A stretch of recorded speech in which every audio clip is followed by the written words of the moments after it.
My philosophy of education, from the foundational theories that I have come across to, the one I behaviorally and believingly am closer to affiliated to is the theory of perennialism. In perennialism, strong belief in God, the Creator, drives and should motivate people. However, I don't assume that everybody will do that, but to the ones who do, it's a major factor that affects daily routines of common ordinary individuals on a daily basis. One major theorist who has supported this theory is Lester F. Ward. He has recorded that teleologists have essayed that pain is given us as a discipline in order to improve our morals or increase our reverence for the.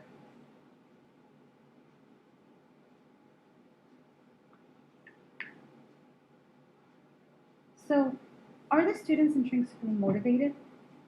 Motivation comes from wanting to fulfill desires, such as making an earning that sufficiently covers what we need and want. Exercising also our most useful skills that benefit others and tasks.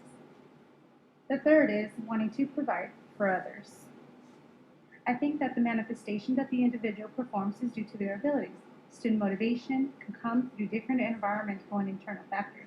One way students exhibit that they are motivated is by learning and then applying what they learned in their job settings. For most students, students pursue an education to learn. Their assumption is that the learning they acquire will prepare them to obtain a job that recompenses through monetary income.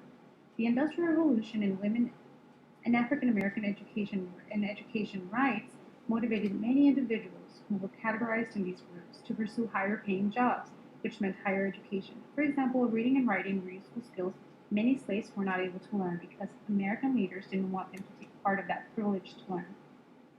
In addition, there's spiritual reality.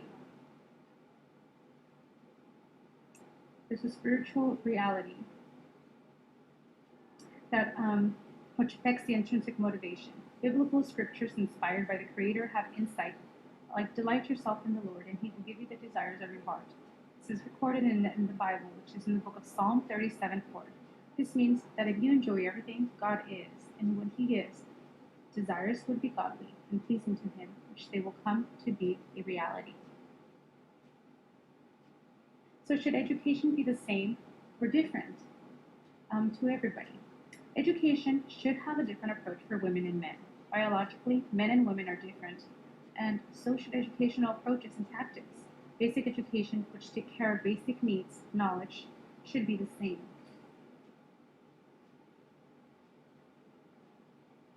Universal truths that should be taught are reading, mathematics, moral and ethics, writing, also history that reflect factual findings. But what determines morality? A moral should be taught in the family structure by parental or role models. In coaching, family members or people close to students shape student morals by encouraging good behaviors and discouraging the negative behaviors. Furthermore, morality is determined by how much students want to please the Creator. Students make this choice as they become adults in their beliefs and convictions. The ideal curriculum depends on desired outcomes. Desired outcomes vary. Some are materialistic, some are philosophical, and some are spiritual, but they all intertwine and one reveals the other. Having a good body of knowledge of things about science, the approach to science and business reveals the philosophy. Therefore, philosophy should be well grounded in the beginning of these earthly academic approaches, such as science.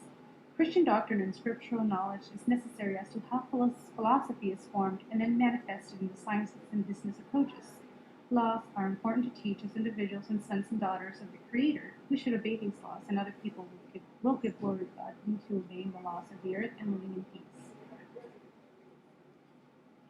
The purpose of schooling is to train and useful skills and tasks, to establish knowledge that is necessary to live by, and to execute certain human being needs, and to make public laws known to individuals know what is expected of them as citizens.